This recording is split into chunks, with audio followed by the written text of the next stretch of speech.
तो धोखे धम की शुरुआत करते हैं बड़ी खबर के साथ। तो बांग्लादेश के मुद्दे को लेकर अब मध्य प्रदेश छत्तीसगढ़ में सियासत गर्मा चुकी है। बांग्लादेश में जो आग झुलस रही है अब उसकी चिंगारी मध्य प्रदेश छत्तीसगढ़ में भी आ चुकी है। बीजेपी कांग्रेस आमने सामने है और दोनों ही दलों की तरफ से जो बयानबाजी का दौर है वो तेज हो चुका है। तो भारत में बांग्लादेश जैसी स्थिति हो सकती है। कांग्रेस ने यहां पर बड़ा बयान दिया है, कांग्रेस के नेता ने बड़ा बयान दिया है। उन्होंने कहा है कि बांग्लादेश जैसी स्थिति भारत में हो सकती है और इसी पर अब बीजेपी ने पलटवार किया। बीजेपी का कहना है कि कांग्रेस बांग्लादेश पाकिस्तान की भाषा सीख रही है, यानी कि बांग्लादेश में जो हालात बने हुए हैं, जो हिंसक झड़प वहां पर हो रही है, आगजनी की घटनाएं वहां पर हो रही हैं और इस समय पूरा बांग्लादेश हाहाकार कर रहा है। जो तस्वीरें बांग्लादेश से सामने आ रही हैं, बेहद ही भयावह तस्वीरें सामने आ रही हैं और इन हालातों को देखते हुए अब मध्य प्रदेश छत्तीसगढ़ के जो नेता हैं वो आमने सामने आ चुके हैं और दोनों ही दलों की तरफ से जो प्रतिक्रियाएं हैं वो देखने को मिल रही हैं। तो बांग्लादेश के मुद्दे को लेकर मध्य प्रदेश और छत्तीसगढ़ दोनों ही राज्यों में सियासत गर्मा चुकी है और बांग्लादेश में जिस तरीके से आग झुलस रही है अब उसकी चिंगारी दोनों ही राज्यों में आते हुए दिखाई दे रही है, क्योंकि यहाँ पर बांग्लादेश हिंसा मामले को लेकर, बांग्लादेश के मुद्दे को लेकर जो बयानबाजी है, जो राजनीति है वो शुरू हो चुकी है। कांग्रेस ने यहाँ पर एक बड़ा आरोप बीजेपी पर लगाया है, एक बड़ा बयान कांग्रेस ने दिया है। कांग्रेस का कहना है कि भारत में भी बांग्लादेश जैसी स्थिति है। अब इसको लेकर बीजेपी ने भी पलटवार किया है।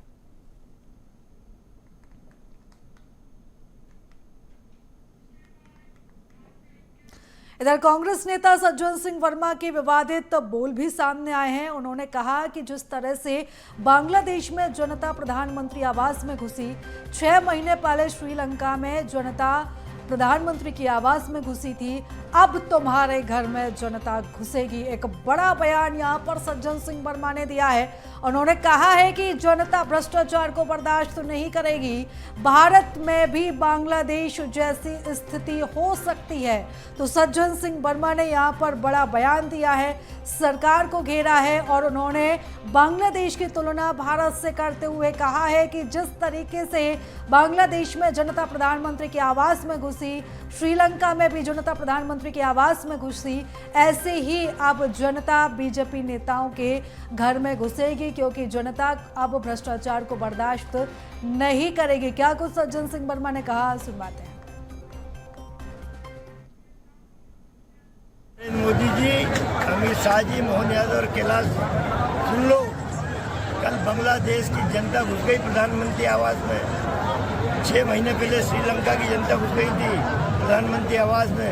अब तुम्हारे घरों में ये घुसेगी जनता, जो भ्रष्टाचार अब सहन नहीं हो रहा है, देश की जनता से होगी।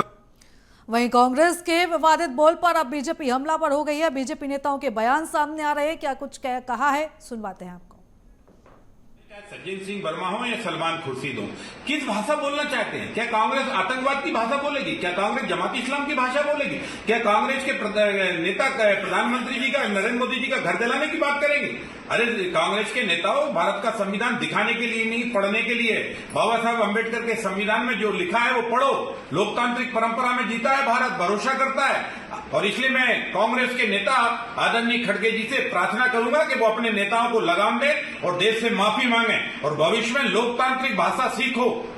और पाकिस्तान और बांग्लादेश की भाषा और जमात इस्लाम की भाषा सज्जन सिंह और सलमान खुर्शीद ने बोली है, ये कांग्रेस की मन की अंदर की ईर्षा की भाषा है। कांग्रेस को देश से माफी मांगनी होगी, अन्यथा हिंदुस्तान ये समझ जाएगा कि कांग्रेस अब देश बनाने में भरोसा नहीं कर रही, कांग्रेस अब देश जलाने की योजना बना रही। ये कैसी सोच है कांग्रेस के नेताओं की, ये सिर्फ नाम के सज्जन हैं और सोच और कर्म के दुर्जन हैं। जो देश के लिए इतना बुरा सोचे वो राष्ट्रद्रोही ही हो सकता है।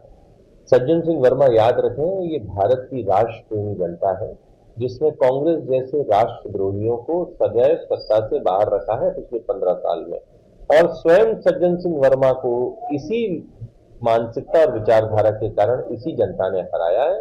तो ये जो दंगाई मंसूबे हैं, जो संस्कार हैं कांग्रेस के, वो कभी सफल नहीं होंगे मैं राष्ट्रद्रोह का मुकदमा दर्ज करने की मांग करता हूं सरकार से, सज्जन सिंह वर्मा पर मुकदमा दर्ज।